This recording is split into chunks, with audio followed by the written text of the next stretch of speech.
Hello and नमस्कार, स्वागत है आपका डेली करंट अफेयर्स क्लासेस में। आप अगर करंट अफेयर्स की प्रिपरेशन कर रहे हैं और आपको लगता है कि कोई ऐसा प्लेटफॉर्म मिले जहां पे डेली अपडेट्स मिलते रहें, तो ये आपके लिए एक अच्छा प्लेटफॉर्म है। बिल्कुल आप डेली क्लासेस ज्वाइन कर सकते हैं। चैनल को लाइक और सब्सक्राइब कर दीजिए।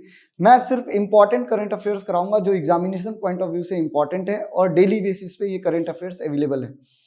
चलिए आज हम कर रहे हैं 4 जुलाई के करंट अफेयर्स को कवर करेंगे, राइट। सबसे पहले हम देखते हैं कि 4 जुलाई और कैसे सेलिब्रेट किया जाता है।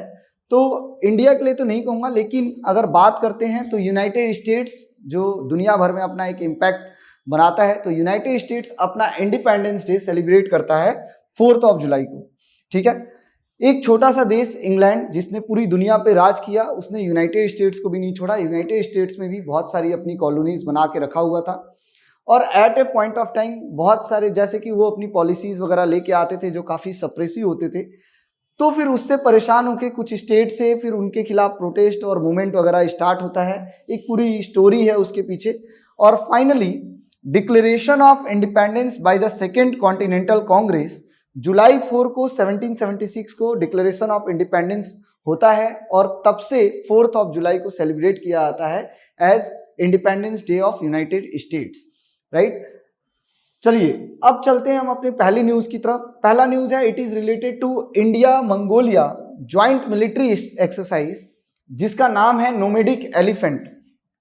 इससे पहले भी जो करंट अफेयर्स मैंने लिए हैं उसमें मैंने बताया कि टाइम टू टाइम जो इंडियन नेवी है, एयरफोर्स है, इंडियन आर्मी है, दूसरे देशों के साथ बाइलेटरल मल्टीलेटरल एक्सरसाइज में शामिल रहती है। और ये एक्सरसाइज करने के पीछे रीजन जो है वो ये है कि हम दूसरे देश के साथ कितना कोऑर्डिनेट कर पाते हैं। दोनों देशों की आर्मी एक दूसरे के साथ कोऑर्डिनेट करने की कोशिश करती है, उनकी जो वॉरफेयर टेक्नोलॉजी है उसको समझने की कोशिश करती है, क्योंकि बहुत बार इन सोल्जर्स को दो अलग अलग देश कह लीजिए या मल्टी जो कंट्रीज हैं वो एक साथ मिलके कई ऑपरेशन कर रही होती हैं। कोई टेररिस्ट ऑपरेशन आ गया तो उसमें वो शामिल होती हैं, जैसे यूनाइटेड नेशन की पीस कीपिंग फोर्सेस होती हैं, तो वहां पे कोऑर्डिनेट करना जरूरी हो जाता है। इसके लिए एक्सरसाइज करके प्रैक्टिस करना पहले बहुत जरूरी है। कई बार दो देश मिलके किसी मिशन पे जाते हैं तो उनके सोल्जर्स जो हैं आपस में सही से कोऑर्डिनेट करें, एक दूसरे के वेपन्स के बारे में उनको नॉलेज हो, तो उसके लिए भी ये इंपॉर्टेंट है। तो टाइम टू टाइम हम दूसरे देशों के साथ एक्सरसाइज करते रहते हैं और इनके अलग अलग नाम हैं। और इस एक्सरसाइज का नाम है नोमेडिक एलिफेंट, जो कि मेघालय के अंदर इसकी शुरुआत हुई है, मतलब मेघालय में हो रहा है ये, और मेघालय का जो उमरोई एरिया है वहां पे हो रहा है। तो 3 जुलाई से ये स्टार्ट होगा, 16 जुलाई तक इसको कंप्लीट करने का टारगेट बना के चले हैं। ये 16th एडिशन है, यानी इससे पहले 15 एडिशन हो चुके हैं। जो 15th एडिशन हुआ था वो हमारा हुआ था कहाँ पे, मंगोलिया में। अगर मैं बात करता हूँ मंगोलिया की, तो चाइना के जो नॉर्थ ईस्ट वाला थोड़ा बहुत रीजन है, आप देखेंगे नॉर्थ साइड में स्पेशली, तो वहां पे आपको मंगोलिया मिलेगा। नोमेडिक एलिफेंट ये जो एक्सरसाइज है इसका मेन गोल है is to help players get better at tactical and operational skills.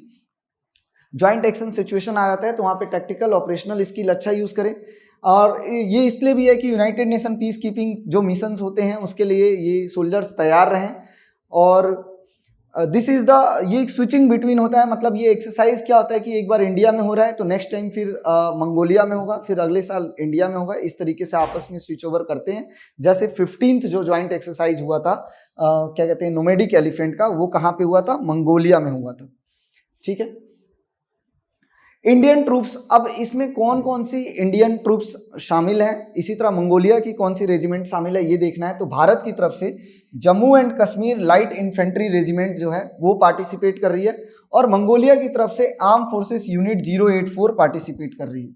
The ongoing drill show that the two countries are working together strongly on the military level, कि हम military level पे एक दूसरे के साथ अच्छा cooperate कर रहे हैं, और साथ में जो डिफेंस से रिलेटेड हमारे आपस में डील है उसको हम और स्ट्रांग करते जा रहे हैं। इसी तरह मई 2023 में 12th joint working group meeting हुई थी, look over and move forward with the defence cooperation project, कि मंगोलिया के साथ हमारे डिफेंस की फील्ड में जो एक हमारा मिलिट्री स्ट्रेंथ है वो और स्ट्रांग होता जा रहा है, मिलिट्री टाई जो है। ठीक है,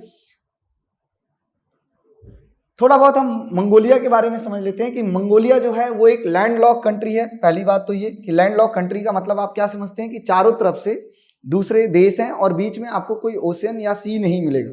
ठीक है, तो चारों तरफ से आपको लैंड एरिया मिल जाएगा।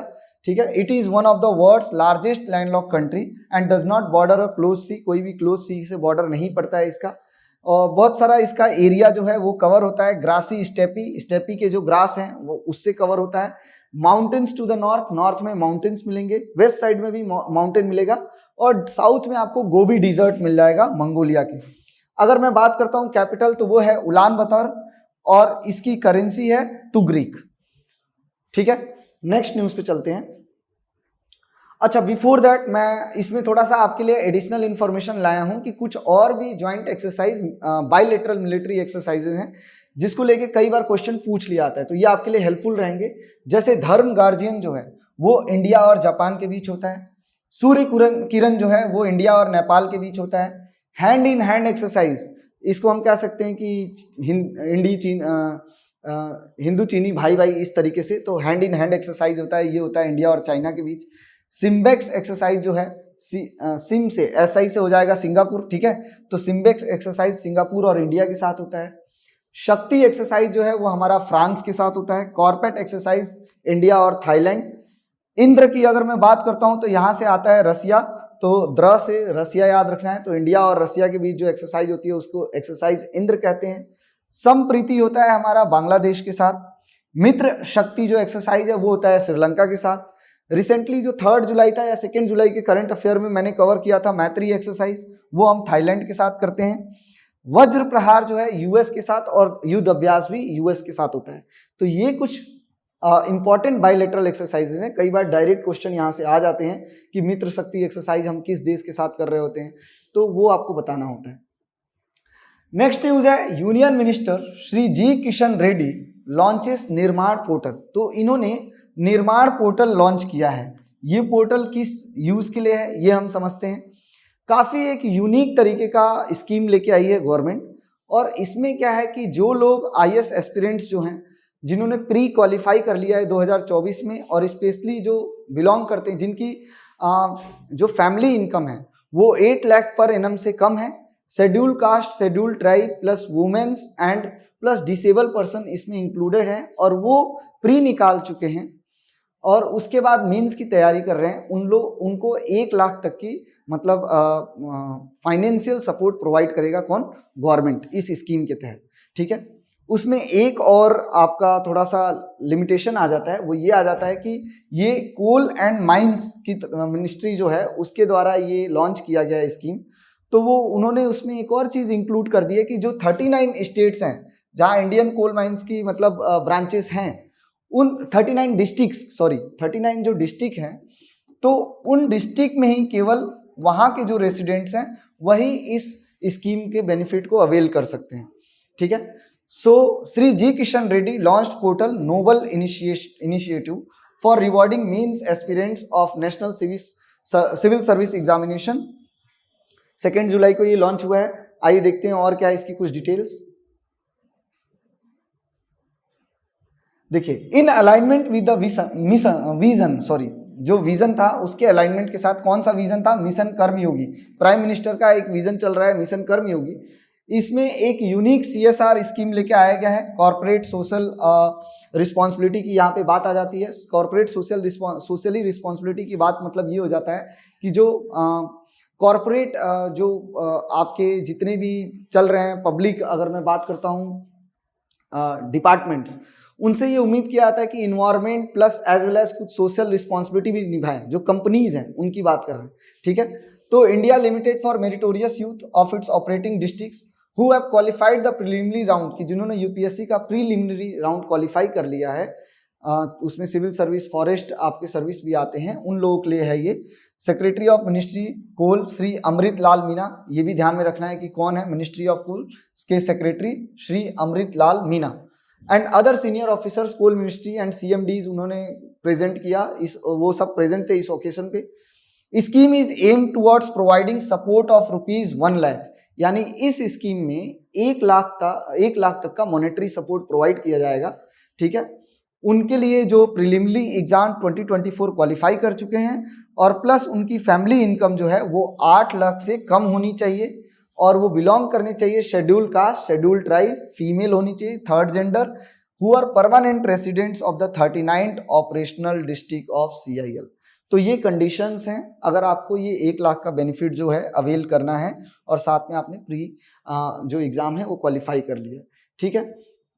तो उसके लिए ये पोर्टल लॉन्च किया गया है, वहां पे जाके बच्चे जो हैं रजिस्ट्रेशन करा सकते हैं। कहा जा रहा है कि ये ट्रांसपेरेंट रहेगा पूरी तरीके से और सीमलेस स्क्रीनिंग होगी, ठीक है।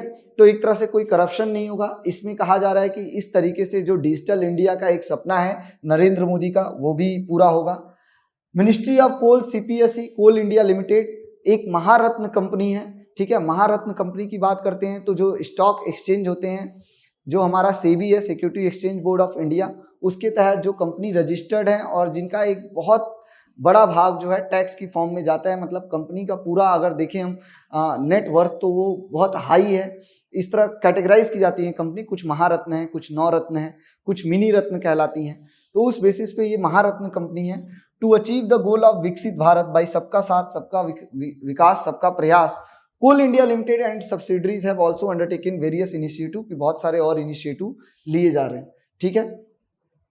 नेक्स्ट आता है global India artificial intelligence summit 2024। तो आप समझ सकते हैं कि फ्यूचर जो है वो आर्टिफिशियल इंटेलिजेंस को माना जा रहा है और इंडिया इसमें बहुत आगे, मतलब एक इनिशिएटिव लेते हुए बहुत आगे निकलने की कोशिश भी कर रहा है और बहुत सारी चीज़ें चलाई जा रही हैं। अगर आर्टिफिशियल इंटेलिजेंस की मैं बात करता हूँ, और एक इम्पॉर्टेंट टॉपिक हो जाता है जब भी आप जो प्रिपरेशन कर रहे हैं, तो क्लाइमेट चेंज, आर्टिफिशियल इंटेलिजेंस, ये कुछ इंपॉर्टेंट मुद्दे हैं। तो इनमें होने वाले जो भी रोज़मर्रा की जो अपडेट्स हैं वो इम्पॉर्टेंट है। The 2 days global India artificial intelligence summit जो हुआ है 2024, ये स्टार्ट हो गया है 3 जुलाई 2024 से। कहाँ पे? भारत मंडपम न्यू दिल्ली के अंदर जो है। Ministry of electronics and information technology, कौन है इस समय? अश्वनी वैष्णव। इन्होंने कहा स्टार्टिंग में ओपनिंग जो सेशन था उसमें इन्होंने बताया कि artificial intelligence is to solve issues around the world, कि अब आर्टिफिशियल इंटेलिजेंस को यूज किया जाएगा जो इंपॉर्टेंट मुद्दे हैं दुनिया भर में, जो प्रॉब्लम्स हैं उसको सॉल्व करने के लिए, ठीक है। In order to control and use the potential of artificial intelligence technology, he stressed the need for a unified global approach, कि उन्होंने कहा कि हम सबको मिल के काम करना होगा। उन्होंने कहा कि he stated that individual countries efforts alone would not be successful, कि एक इकलौता देश अगर आर्टिफिशियल इंटेलिजेंस को कंट्रोल करना चाहता है या उसमें बहुत ज़्यादा प्रोग्रेस करना चाहता है तो वो अकेले प्रोग्रेस नहीं कर पाएगा जब तक हम मिल के ना काम करें, ठीक है। So conference gave people a chance to think about what they have learned about artificial intelligence over the past year, और ये सारी चीज़ें वहाँ पे डिस्कस भी की जाएंगी। अलग अलग डिग्निटरीज जो हैं वो वहाँ प्रेजेंट रहेंगे। मिनिस्ट्री वैष्णव ने ये भी कहा कि meeting would set the stage for what India would do next in this area, and he also talked about the government's plan to democratise, कि उन्होंने कहा कि आर्टिफिशियल इंटेलिजेंस जो टेक्नोलॉजी है ना, इसको डेमोक्रेटाइज करने की जरूरत है, कि it is available for all.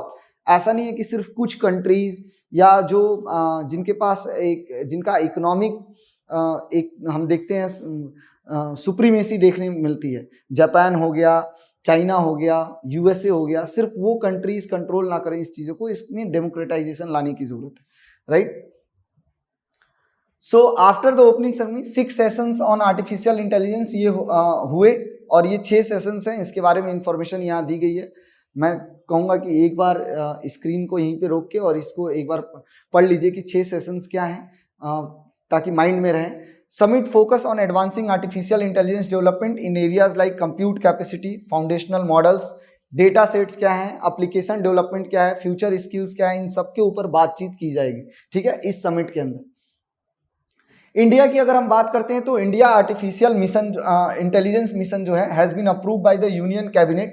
कब अप्रूव किया गया था? 2024 में, और इसमें इतने बिलियन डॉलर के इन्वेस्टमेंट की बात कही गई है, 1.25 बिलियन डॉलर की, ठीक है। और इसी तरह GPI जो है it is a multi stake holder initiative with 29 members countries, की इसमें लगभग जो आर्टिफिशियल इंटेलिजेंस से रिलेटेड ये जनरल जो ग्रुप बना हुआ है, ठीक है, इसमें 29 मेंबर कंट्रीज अभी पार्टिसिपेट कर रही हैं, और इनका एम क्या है? To bridge the gap between theory and practice on artificial intelligence, supporting cutting edge research and applied activities on artificial intelligence related priorities. इसमें इंडिया जो है ये GPAI का जो है इसका क्या कर रहा है? चेयर कर रहा है, मतलब इस समय इंडिया इनिशिएटिव ले रहा है, और as GPAI lead chair India is convening global artificial experts to discuss key issues and promote trustworthy artificial intelligence, की जो भी इंपॉर्टेंट इश्यूज है इसको लेकर डिस्कशन भी चल रहा है और एक तरह से इस डिस्कशन को लीड कर रहा है कौन? इंडिया। ठीक है, नेक्स्ट न्यूज है Anand wins Leon Masters for the 10th time, कि 10वीं बार। आपने विश्वनाथन आनंद का नाम कई बार सुना होगा। चेस के जो स्पोर्ट्स पूरा ये गेम है, चेस का गेम, इसमें ये एक्सपर्ट है। एक्सपर्ट नहीं मतलब आपके लिए चैंपियन है, ठीक है, और बहुत सारे मेडल्स इनको मिले हुए हैं।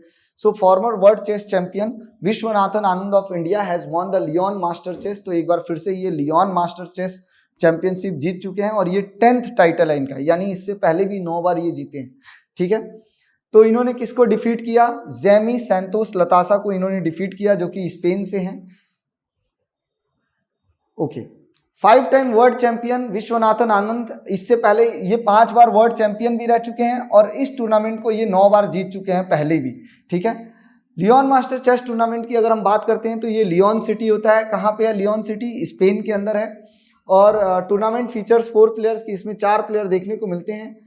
तो इस अब जो 54 ईयर ओल्ड हमारे विश्वनाथन आनंद है वो यहाँ पे जीत गए हैं। ठीक है, जो टूर्नामेंट था। और इसके बारे में अगर मैं बताना चाहूँ तो विश्वनाथन आनंद की जो अचीवमेंट है वो आप देखेंगे कि कितने महान खिलाड़ी ये रह चुके हैं। Viswanathan Anand was the first recipient of India's highest sports award. तो ये आपके जीके का भी पार्ट बन जाता है कि हाईएस्ट स्पोर्ट्स अवार्ड जो है इंडिया का, वो सबसे पहले विश्वनाथन आनंद को दिया गया था। और हाईएस्ट स्पोर्ट्स अवार्ड कौन सा है? राजीव गांधी खेल रत्न अवार्ड, इंदिरा गांधी नहीं है, राजीव गांधी खेल रत्न अवार्ड से ये नवाजे गए हैं, सबसे पहले रेसिपिएंट रहे हैं। इसके अलावा इसकी शुरुआत हुई थी 1991-92 में। ठीक है, और अब इसका नाम रख दिया गया है मेजर ध्यानचंद खेल रत्न। तो ये भी देखना है कि जो अवार्ड का नाम पहले राजीव गांधी खेल रत्न था उसका अब नाम बन गया है Major Dhyan Chand Khel Ratna award. He was awarded India second highest. इसके अलावा इनको second highest civilian award India का दिया गया है, वो क्या है? पद्म विभूषण, जो कि 2007 में मिलेगा, 2007 में मिला था। And he is the first sports person to achieve the Padma Vibhushan award. इसी तरह एक और अचीवमेंट है इनके नाम कि ये पहले ऐसे स्पोर्ट्स पर्सन है जिनको पद्म विभूषण अवार्ड दिया गया है। ठीक है, और इनको इंडिया की तरफ से तो बेस्ट चेस प्लेयर समझा ही जाता है। अब चेस के मामले में मैंने देखा है कि बहुत यंग जो हमारे प्लेयर्स हैं वो भी इमर्ज आउट हो रहे हैं और वर्ल्ड लेवल पे खेल रहे हैं। India finishes on top at under 23 Asian wrestling championship in Jordan. तो जॉर्डन के अंदर अंडर 23 जो एशियन रेसलिंग चैंपियनशिप हुई थी उसमें इंडिया ने सबसे ज्यादा मेडल जीते और टॉप पोजीशन पे फिनिश किया। सो ये कहाँ हुआ था? अम्मान जॉर्डन में हुआ था। Young Indian grapplers clinch a total 8 medals. Total कितने मेडल्स मिले हैं? 8 मेडल्स मिले हैं फ्री स्टाइल रेसलिंग में, including 4 gold, 2 silver and 2 bronze medals. इसके अलावा आप देखेंगे तो अलग अलग मतलब इसमें कैटेगरी होती है। इसमें वुमेन्स का भी, विमेन की अगर हम बात करते हैं तो उनका भी बहुत अच्छा परफॉर्मेंस था। अभिमन्यु हो गए 70 केजी में, जॉन्टी कुमार हो गए 92 केजी में, साहिल जगलान 97 केजी में, अनिरुद्ध कुमार 125 केजी में। इन्होंने सिक्योर्ड किया है gold medal for India in their respective weight category. इसी तरह वुमेन्स का यहाँ पे है कि मीनाक्षी 50 केजी कैटेगरी में, पुष्पा यादव 59 केजी, प्रिया मलिक जो है वो heaviest weight class delivered exceptional performance और सबने गोल्ड मेडल जीता इन देयर रिस्पेक्टिव डिवीजन। तो एक बहुत अच्छा यहाँ पे परफॉर्मेंस रहा इंडियन टीम्स का। अगर बात करते हैं 2 कैटेगरी यहाँ देखने को मिलेगी। ग्रीको रोमन कैटेगरी में इंडियन रेसलर्स ने अचीव किया है 6 मेडल्स और इसी तरह फ्री स्टाइल रेसलिंग कैटेगरी में 4 मेडल्स आए हैं, गोल्ड के, 2 सिल्वर के और 2 ब्रॉन्ज के। ठीक है, ये थे आज के करंट अफेयर्स। इसके अलावा जैसे मैं आपको हमेशा बताता हूँ कि कुछ ऐसे टॉपिक्स भी हैं जो आपकी प्रिपरेशन में और हेल्पफुल हो सकते हैं, जैसे कि European free trade association. What does deep industrialisation mean? कि डीप इंडस्ट्रियलाइजेशन का क्या मतलब है? What are the key outcomes of the 17th Lok Sabha? इसके अलावा फॉरेस्ट राइट एक्ट क्या है और कम्युनिटी रेडियो स्टेशन की आप क्या समझते हैं? ये कुछ ऐसे टॉपिक्स हैं जिनके बारे में और रिसर्च कर सकते हैं और अपनी नॉलेज को इनहेंस कर सकते हैं। अब एक क्विक रिवीजन हो जाए आज जो हमने पढ़ा है उसका थ्रू सम क्वेश्चंस, एंड इसमें मैं ये एक्सपेक्ट करता हूं कि आप कमेंट बॉक्स में साथ में आंसर करेंगे।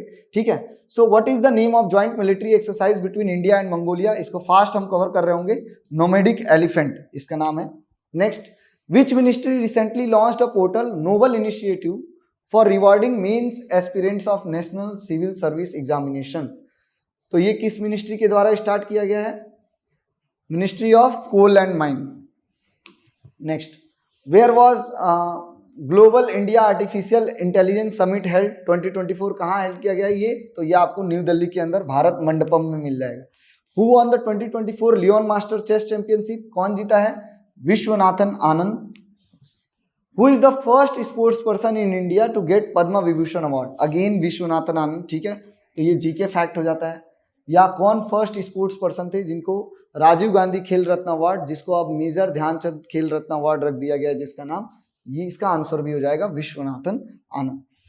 सो this is all for today, ठीक है। आई होप ये सेशन आपकी प्रिपरेशन में हेल्पफुल रहेगा।